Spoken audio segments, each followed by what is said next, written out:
రోజు ఉదయాన్నే ఇల్లు తుడిచేవారు గుర్తుంచుకోవాల్సిన ముఖ్యమైన విషయం, ఇంటి నుంచి భర్త బయటకు వెళ్లగానే ఇంటిని తుడవకూడదట. ఇంటి సభ్యులంతా వెళ్లిపోయాక కూడా ఇంటిని తుడిచే అలవాటు మంచిది కాదంటున్నారు. దీనికి బదులు ఉదయం లేవగానే చేసే పనుల్లో ఇంటిని ఊడ్చడం, తుడవడం వంటివి చేస్తే సరిపోతుంది.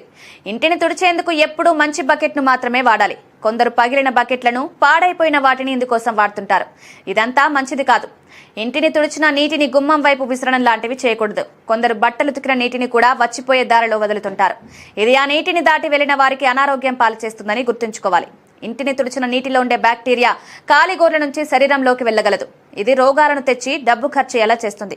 అందుకే ఇలా చేయడం అరిష్టమంటారు. తమ సమయానికి అనుగుణంగా ఉండే రోజులను ఇళ్లను తుడిచేందుకు కేటాయిస్తుంటారు. ఇందులో గురువారం రోజున ఇంటి నేలను తుడవకూడదని శాస్త్రం చెప్తోంది. ఇలా చేయడం వల్ల ఆయా వ్యక్తుల జాతకంలో గురుబలం తగ్గిపోతుంది. ఎన్ని గ్రహాలు అనుకూలంగా ఉన్నా గురుబలం లేకపోతే ఆ ఇంట శుభకార్యం జరగదని పెద్దలు చెప్తుంటారు.